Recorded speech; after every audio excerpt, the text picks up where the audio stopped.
Je n'étais pas un homme sans histoire. J'étais Jonas, fils d'Amittai, un prophète d'Israël. J'avais entendu la voix de Dieu bien des fois. Mais ce jour-là, cette voix m'a transpercé comme l'éclair fend le ciel. Lève-toi, va à Ninive, la grande ville, et crie contre elle, car leur méchanceté est montée jusqu'à moi. Jonas 1 verset 2. Ninive, la grande capitale de la Syrie, ces barbares, ces ennemis cruels de mon peuple, pourquoi Seigneur? Pourquoi eux? Mon cœur s'est mis à battre plus vite. La colère grondait en moi. Ninive n'était pas juste loin, elle était... Aïe. Le nom même de la ville me faisait frémir. J'y voyais le feu, le sang, les railleries, le souvenir de nos enfants pleurant, nos vieux humiliés, nos villages brûlés. Je ne voulais pas leur apporter ta parole, Seigneur. Je voulais que tu les juges, que ta justice tombe comme la foudre. N'avons-nous pas assez souffert? Une voix douce me murmurait « Obéis », mais une autre criait plus fort en moi « Fuis ». Alors j'ai couru, pas vers l'est, vers l'ouest, pas vers Ninive, mais vers Tarsis, à l'autre bout du monde connu. Je suis arrivé à Jaffa, haletant, le cœur en feu. J'ai vu un navire, des voiles blanches flottant dans la brise marine, des marins étrangers chargeant le pont de jarres et de marchandises. Où va ce navire? Leur ai-je demandé. Ils m'ont répondu exactement ce que j'espérais. À Tarsis, très très loin d'ici. Tarsis. Ça sonnait comme du repos. Loin de la mission. Loin de Ninive. Et, je l'avoue, loin de Dieu lui-même. Je leur ai donné l'argent. Je suis monté à bord. Les cordages ont été tirés, les voiles dressées, et le port s'est éloigné lentement. Je regardais l'horizon. Et en moi, je pensais, je l'ai fait. J'ai fui. Peut-être que Dieu me laissera tranquille. Quelle folie! N'est-il pas écrit en Psaume 139, verset 7? Où irai-je loin de ton esprit? Où fuirai-je loin de ta face? Je croyais pouvoir me cacher de Dieu lui-même. Quelle stupidité! Je me suis installé à l'intérieur du bateau, loin du vent et des regards. J'ai fermé les yeux. Je me disais, peut-être que demain, ce ne sera qu'un mauvais rêve. Il y avait pourtant ce poids dans ma poitrine, cette sensation que même l'océan ne saurait me laver. Même les vents ne pouvaient effacer ma désobéissance. Je n'étais pas juste en fuite, j'étais en guerre contre l'Éternel. Et dans cette cabine de bois, je me suis recroquevillé. Pas de prière, pas de paix, juste un tumulte intérieur, une peur sourde. En fuyant sa voix, j'éteignais peu à peu la mienne.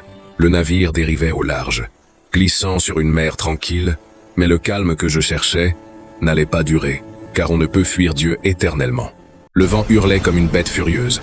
Les vagues montaient, plus hautes que la mâture du navire. Et moi, Jonas, homme de Dieu, je dormais. Jonas 1, 4 à 5. Le ciel s'était assombri en un instant. Le navire marchand, en route vers Tarsis, tanguait violemment. D'énormes vagues s'abattaient sur le pont en rugissant. L'eau s'infiltrait par les jointures du bois. Des éclairs s'écrasaient à l'horizon comme les coups de poing d'un dieu invisible. Des cris montaient de partout. Les marins, des hommes aguerris venus des ports de Jaffa, de Tyr ou d'Ibla, couraient en tous sens. Chacun criait son propre dieu, dans sa propre langue. Baal, sauve-nous. Ashéra, protège-nous. Elle, aie pitié. Jonas 1, 5. Mais aucun ciel ne répondait. Le chaos continuait. Ils commençaient à jeter leur cargaison par-dessus bord des sacs d'épices, des amphores de vin, des tissus de grande valeur. Tout devenait secondaire face à la peur de mourir. Et moi, Jonas, je dormais, profondément, dans le ventre du navire, le visage couvert, comme pour fuir Dieu jusque dans mes rêves. Soudain, les marches des cales craquèrent, des pas précipités, et un hurlement. « Hé toi, qu'est-ce que tu fais à dormir ?» Le capitaine, large d'épaules et ruisselant de pluie, me secoua violemment. Ses yeux trahissaient la panique. « Lève-toi, fais appel à ton Dieu. Peut-être pensera-t-il à nous, et nous ne périrons pas. » Jonas 1. Si, je le regardais. Son cri ressemblait à ceux des prophètes. Et pourtant, c'était un païen. Je me levais lentement. Un nœud se formait dans mon cœur. Je savais. Je n'avais rien dit. Mais je savais. Cette tempête, ce tumulte, cette peur, c'était pour moi. Sur le pont, les marins décidèrent de tirer au sort pour savoir qui portait la faute. Jonas 1. 7. Ils prirent de petits cailloux marqués et les firent tourner dans une coupe de bois. Silence. Le vent soulevait les manteaux. Les gouttes giflaient les visages. Et lorsqu'ils regardèrent, le sort était tombé sur moi. Tous se tournèrent. Leur regard n'était plus celui d'hommes en colère. Il était celui d'âmes effrayées. Qui es-tu? Pourquoi es-tu ici? Quel est ton métier? De quel peuple es-tu, étranger? Je pris une grande inspiration. Il était temps de dire la vérité. Je suis hébreu. Je crains l'Éternel, le Dieu des cieux, qui a fait la mer et la terre. Jonas 1, 9. Ils pâlirent. Même dans leur confusion, ils comprirent. Si ce Dieu-là était celui qui avait formé la mer, alors qui pourrait s'opposer à lui? Et moi, prophète de ce Dieu, je n'avais pas obéi. J'avais fui. Je fuis devant lui. Un silence lourd suivit. Qu'as-tu fait? Jonas 1, disent. Ils n'étaient pas en colère. Ils étaient terrifiés. La mer hurlait plus fort, comme pour confirmer mes paroles. Alors je leur dis, prenez-moi, et jetez-moi dans la mer. Je sais que c'est moi qui attire cette grande tempête sur vous. Jonas 1, 12. À ces mots, ils se regardèrent, stupéfaits. Non, nous ne verserons pas ton sang. Mais les vagues devenaient monstrueuses. Le navire allait se briser. Ils essayèrent encore de ramer pour revenir à terre en vain. Chaque rame était comme enfoncée dans la pierre. La mer était devenue une prison vivante. Alors ils levèrent la tête, et pour la première fois, ils prièrent, « Mon Dieu, Éternel, que nous ne périssions pas à cause de cet homme. Ne nous impute pas le sang innocent. » Jonas 1, 14. Ils me prirent avec respect et crainte, et me jetèrent dans la mer. Dès que mon corps toucha l'eau, tout s'arrêta. Du tumulte, au silence, des hurlements du vent, au calme parfait. La mer s'apaisa. Pas une vague, pas un souffle de vent. Seules des mouettes, paisibles, passaient au-dessus du navire. Les marins tombèrent à genoux. Leur cœur fut transpercé. Ils ne connaissaient pas ce Dieu, mais ils venaient d'en voir la majesté. Les hommes eurent une grande crainte de l'Éternel. Ils lui offrirent un sacrifice et firent des vœux. Jonas 1, 16. Ma chute venait de commencer. Mais au fond des eaux, quelque chose d'impensable m'attendait. L'eau m'enveloppait comme un linceul. Mes bras se débattaient, mais mes forces m'abandonnaient. Je coulais, toujours plus bas. La lumière de la surface s'éteignait. Avalée par l'obscurité des profondeurs, les algues s'enroulaient autour de moi. Mon souffle, court. Mon cœur, battait la chamade. Jonas 2, 6. Je quittais ce monde. Lentement, inexorablement. Mais au moment où tout semblait perdu, soudain, une ombre gigantesque fendit les flots. Je n'eus pas le temps de crier comment pourrais-je sous l'eau. Juste, une bouche béante, des mâchoires colossales. Et puis, noir complet, tout fut silence. Était-ce la mort? Non. Je respirais encore, faiblement, mais j'étais vivant. Des parois de chair me pressaient. L'air était lourd, irrespirable. Ah, si vous pouviez comprendre, c'était comme être enterré sans cercueil, dans une tombe qui respire. Une odeur d'algues, de sel et d'ancien sang remplissait les lieux. Mon corps était ballotté au rythme des mouvements de la bête. J'étais dans son ventre, prisonnier. Jonas 1, 17. 3 jours, 3 nuits, sans sommeil, sans horizon. Seulement ma désobéissance, le remords et l'Éternel. Là, dans ce ventre, j'ai appris ce que signifiait vraiment être seul. Ce n'est pas lorsqu'on fuit les hommes qu'on est perdu, c'est quand on essaie de fuir Dieu. Chaque respiration était une prière. Chaque pensée revenait à lui. Jonas 2, 3. Je revoyais le bateau, les visages des marins, leur peur et ma honte. Moi, prophète fuyant.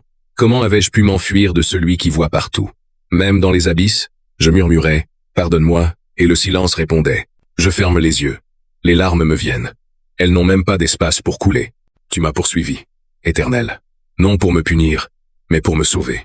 Tu m'as plongé dans les ténèbres, pour rallumer en moi une lumière que j'avais laissée s'éteindre.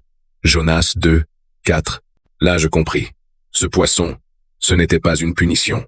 C'était une grâce. Dieu m'aurait laissé sombrer à jamais, s'il n'avait pas eu pitié. Alors, j'ai prié, avec tout ce que j'avais encore en moi. Jonas 2, 8. Je priais pour vivre, ou pour mourir, peu m'importait. Mais que ma voix monte vers le ciel, une dernière fois. Et après ces 3 jours d'obscurité, ce silence fut brisé. Tout à coup, le ventre du poisson s'agita violemment. Ses parois se contractèrent. Mon corps fut emporté dans un tumulte visqueux. Poussé, expulsé, je fus rejeté de ses entrailles. Craché comme une chose trop lourde à porter. Le ciel m'éblouit. L'air me frappa comme un torrent. Je roulais parmi les algues et le sable, le corps couvert de vase, la peau collée de sel. Mais j'étais là, vivant, sur la terre. Jonas 2, 11, je m'écroulais, tremblant, ruisselant, brisé, mais debout. Mon souffle était court, mais libre. Je levai les yeux vers le ciel, et dis simplement, le salut vient de l'Éternel. Jonas 2, 10, je n'étais plus le même homme. J'avais fui l'appel de Dieu, et pourtant, il m'avait rattrapé. Non pour me détruire, mais pour me transformer. Je me relevais lentement. Les vagues battaient encore le rivage derrière moi, comme le souffle du géant marin reparti dans les profondeurs. Devant moi, un long chemin. Je ne savais pas encore ce que Dieu attendait exactement de moi. Mais cette fois, je savais que je ne fuirais plus. Quand la parole de l'Éternel m'est revenue, je me suis levé. Plus de doute, plus d'échappatoire. Il m'avait sauvé du fond des abîmes. Il m'appelait à nouveau Jonas. 3, 2. Cette fois, j'ai obéi. Je ne savais pas à quoi m'attendre. Mais rien ne m'avait préparé. À la grandeur de Ninive. 3 jours. C'est le temps qu'il faut pour marcher d'un bout à l'autre de la ville. 3 jours entiers. Une mer d'habitation aux murs en briques de boue, des colonnes sculptées au visage d'anciens rois et des marchés débordants. De voix, d'animaux, de marchandises exotiques. Moi, Jonas, simple prophète hébreu aux mèches épaisses noircies par le sel de la mer, vêtu de laine rugueuse. Je me tenais là, minuscule dans cette immensité. Et pourtant, ma mission ne changeait pas. Alors j'ai pris une profonde inspiration. Mon cœur battait fort, mais mes pieds ont avancé. J'ai défié la foule, marché droit dans les rues, et j'ai crié, d'une voix forte, claire, portée par celui qui m'envoyait, « Encore 40 jours, et Ninive sera détruite. » Jonas 3, 4. Le premier jour, les passants se sont arrêtés, intrigués, puis les murmures ont commencé. Une femme aux yeux fatigués s'est arrêtée. Un marchand a baissé ses balances. Des enfants, accrochés aux épaules de leur père, écoutaient. Peu à peu, les visages se sont fait graves. Le message frappait les cœurs. Ce que j'avais redouté allait peu être se produire. Non pas la colère, non pas le rejet, mais l'écoute. Les gens rentraient chez eux, silencieux. Dès le jour suivant, toute la ville semblait touchée. Les rires avaient disparu. Les chants des temples païens s'étaient tus. On ne voyait plus de pain chaud dans les rues, seulement des têtes basses. Des hommes, des femmes, et même les enfants, tous revêtus de sacs de toile. Ils jeûnaient, ils pleuraient. Certains se jetaient à genoux dans la poussière, les mains levées vers le ciel, le visage baigné de larmes. Mais le plus incroyable était encore à venir. Quand la rumeur atteignit le palais royal, le roi lui-même coiffé d'un turban orné de joyaux, revêtu d'un manteau pourpre descendit de son trône. Je l'ai vu de mes yeux. Il déchira ses vêtements. Il prit un sac de toile, s'en couvrit le corps. Il s'assit, dans la cendre, comme un homme sans couronne, comme un serviteur. Il fit proclamer cet ordre dans Ninive, que les hommes et les bêtes, les bœufs et les brebis, ne goûtent de rien, qu'ils ne pèsent point, qu'ils ne boivent point d'eau, qu'ils se couvrent de sacs, hommes et bêtes, et qu'ils crient à Dieu avec force, que chacun se détourne de sa mauvaise voie, et des actes de violence dont ses mains sont coupables. Jonas 3, 7 à 8. Et le roi ajouta, avec un tremblement dans la voix, « Qui sait? Dieu ne reviendra-t-il pas? Il ne renoncera-t-il pas? Il ne détournera pas de nous sa colère? Et nous ne périrons point ?» Jonas 3, 9. Il y avait dans ses yeux, non pas du désespoir, mais un espoir brûlant, un espoir que le Dieu que je servais était, plein de compassion. L'Éternel est miséricordieux et compatissant, lent à la colère et riche en bonté. Psaume 145, 8. Et un miracle se produisit. Dieu vit tout cela. Il regarda leur cœur, leur changement réel, leur tristesse sincère. Et Dieu vit qu'ils agissaient ainsi, et qu'ils revenaient de leur mauvaise voie. Alors il regretta le mal qu'il avait résolu de leur faire, et il ne le fit pas. Jonas 3 dit, « Moi Jonas, j'étais bouleversé. J'étais venu pour annoncer un jugement, et j'étais témoin d'un salut collectif. Qui aurait cru que la ville la plus crainte du monde se tiendrait à genoux dans un tel silence? Mais dans ce silence, Dieu venait d'accomplir quelque chose de plus grand que tous les cris. Il venait de changer des cœurs. Et ce que Dieu change, il le transforme pour l'éternité. Ce jour-là, la plus grande ville du monde avait écouté le plus petit des prophètes. Et elle avait trouvé grâce. Mais en mon cœur, une autre tempête était en train de se lever. J'ai hurlé et crié contre l'Éternel. Il était à mes yeux un Dieu injuste. Je le savais. Je le savais dès le début, lui dis-je. Tu es trop bon. Tu es trop compatissant. Et moi, pourquoi suis-je venu jusqu'ici? Mieux aurait valu mourir. Le soleil commence à baisser sur les murailles de Ninive. La ville, immense, paisible, rayonne d'une lumière dorée.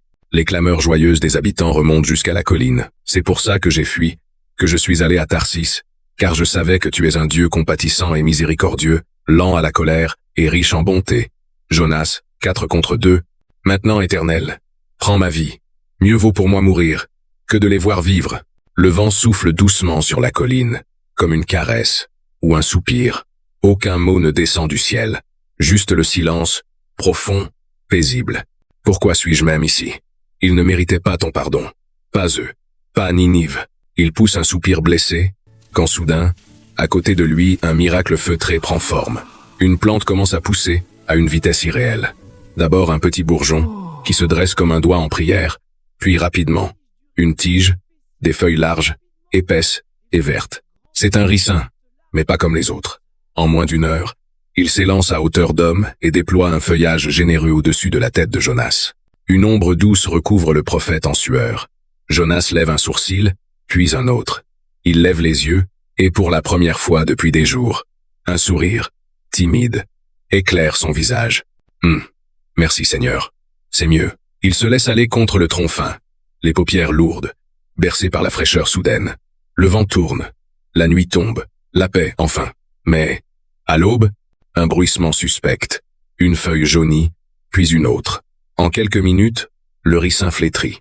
Un petit ver grimpe le long de la tige, discret, mais vorace. En silence, il grignote la sève. Et au lever du soleil, l'ombre disparaît. Le soleil brille à nouveau impitoyable. Jonas se réveille, brûlé par la chaleur. Le vent d'Orient, sec et violent, fouette son visage. La sueur coule à flot. Son front brûle. Ses lèvres sont sèches. Il regarde autour de lui, le ricin est desséché. Mort. Quoi? Non. Non, pas ça. Passe ma plainte. Il se relève d'un bond, titube dans la chaleur implacable, serre les poings. Mieux vaut mourir que vivre. Il crie au ciel. Les yeux flamboyants. La voix tremblante. Tu me l'as donné. Et tu me l'enlèves. Même ça? Quel est ce jeu, Seigneur? Tu pardonnes à mes ennemis, puis tu frappes ton serviteur. Alors, la voix, calme, profonde, majestueuse. Elle descend, sans tonnerre, mais avec une puissance que rien n'égale. Jonas, as-tu raison de t'irriter à cause du ricin? Jonas, 4 contre 9. Jonas, furieux, serre les dents. Oui, j'ai raison de m'irriter, jusqu'à la mort. Le ciel reste silencieux un instant, puis la voix reprend, plus douce. Tu as pitié du ricin, pour lequel tu n'as point travaillé, et que tu n'as pas fait croître, qui est né en une nuit, et qui a péri en une nuit. Et moi, je n'aurai pas pitié de Ninive, la grande ville, dans laquelle se trouvent plus de 120 000 hommes, qui ne savent pas distinguer leur droite de leur gauche, et des bêtes en grand nombre. Jonas, 4-10, à 11. Jonas reste figé. Le vent tombe, le soleil baisse doucement.